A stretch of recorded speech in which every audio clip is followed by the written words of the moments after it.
মাননীয় আপনি যোগ্যদের তালিকা হাইকোর্টে পাঠিয়ে বলুন, সুপ্রিম কোর্টে। হুজুর আমি 2 বছর ধরে দিইনি হুজুর, এখন বড্ড চাপে পড়েছি হুজুর। যোগ্যদের তালিকা আমাদের ছিল, দিইনি, এবার দিচ্ছি হুজুর, আর পাচ্ছি না হুজুর, ক্লান্ত হয়ে গেছে হুজুর। কারণ রিভিউ পিটিশন অধিকাংশ ক্ষেত্রে রিভিউ পিটিশন বাতিল হয়েছে, কার্যকরী হয়নি অধিকাংশ ক্ষেত্রে। এক্ষেত্রে রিভিউ পিটিশনে যদি যোগ্যদের তালিকাকে গ্রহণ করে নেয় এবং সেই অনুযায়ী তাদের যদি চাকরির সমস্যা থেকে অব্যাহতি দেয়, এটা অত্যন্ত শুভ প্রচেষ্টা, অশুভ প্রচেষ্টা নয়।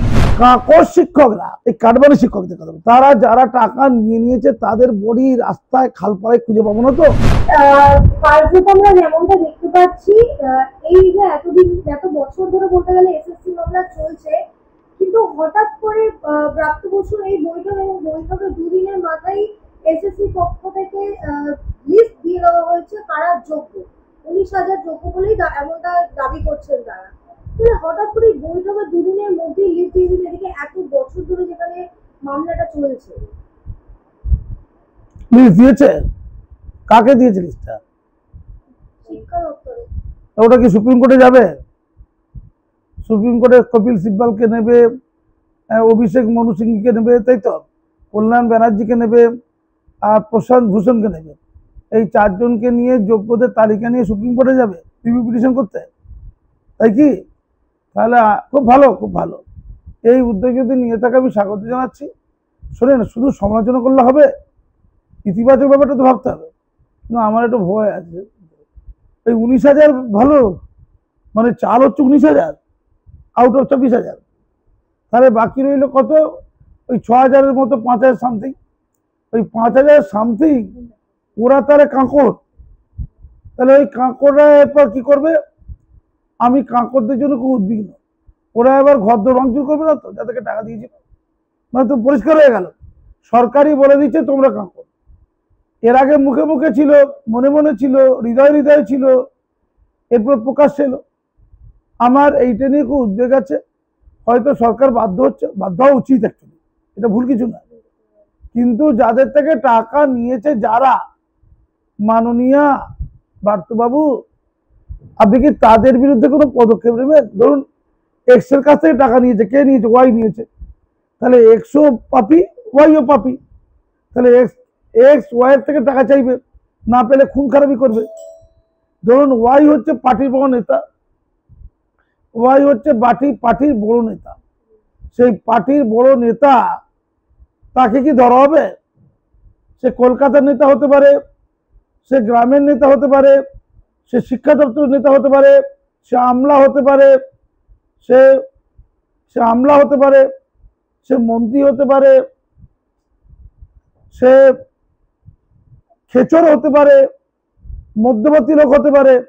তাদের শাস্তির জন্য কি বন্দোবস্ত হবে?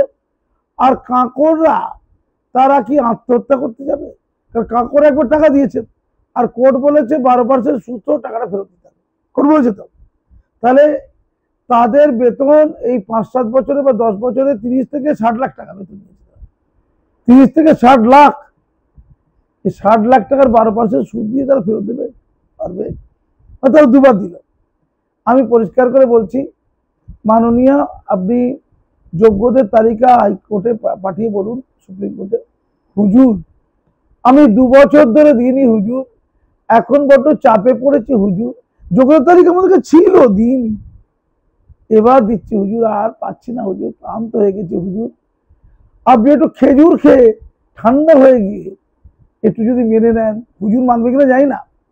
কারণ রিভিউ পিটিশন অধিকাংশ ক্ষেত্রে রিভিউ পিটিশন বাতিল হয়েছে, কার্যকরী হয়নি অধিকাংশ ক্ষেত্রে। এক্ষেত্রে রিভিউ পিটিশনে যদি যোগ্যদের তালিকাকে গ্রহণ করে নেয় এবং সেই অনুযায়ী তাদের যদি চাকরির সমস্যা থেকে অব্যাহতি দেয়, এটা অত্যন্ত শুভ প্রচেষ্টা, অশুভ প্রচেষ্টা নয়। কিন্তু অস্বচ্ছ যারা কাঁকড়, তাদের দিকটা ভাবিত, তারা যে গন্ডগোল, যে অরাজকতা তৈরি করতে পারে, আমি এটা ভেবে উদ্বিগ্ন।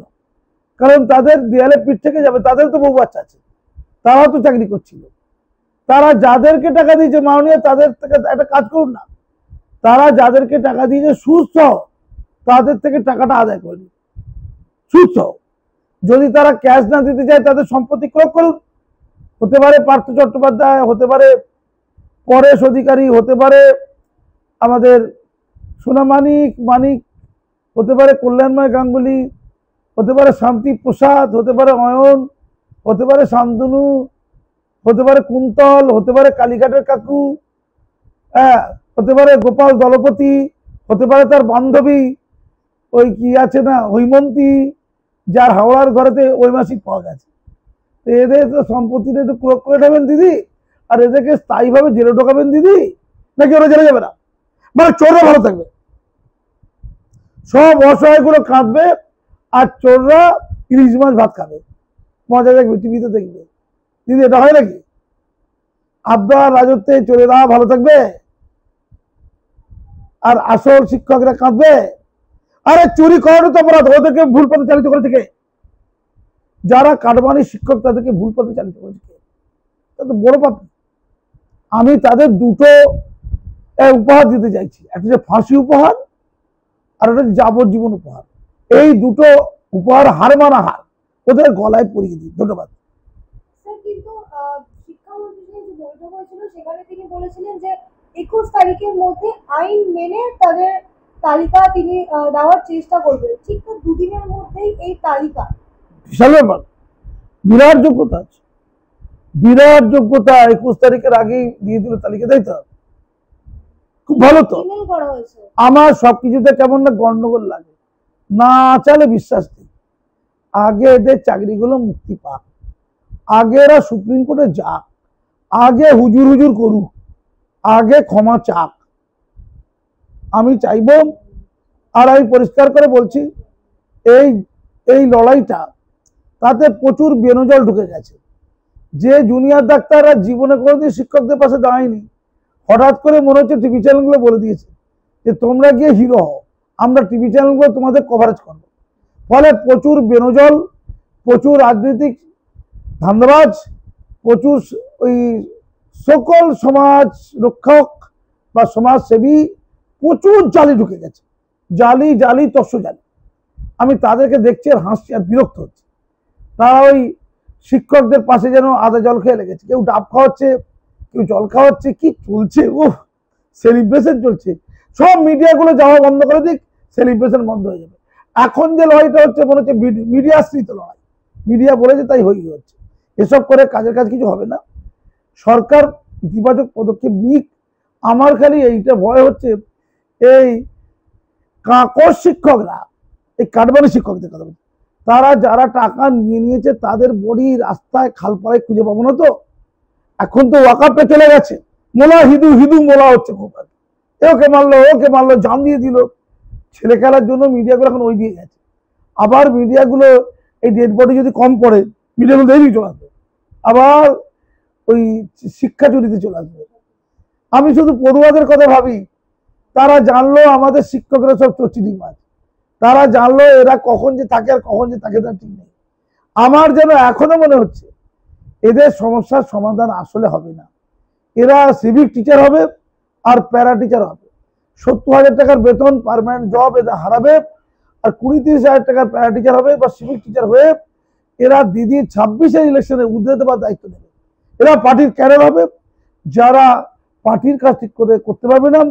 26-এ দিদি যদি জয়লাভ করে, তারপরে এদের তুলে গঙ্গা জলে ফেলে দেবে, এদের চাকরি হয়ে যাবে। ধন্যবাদ।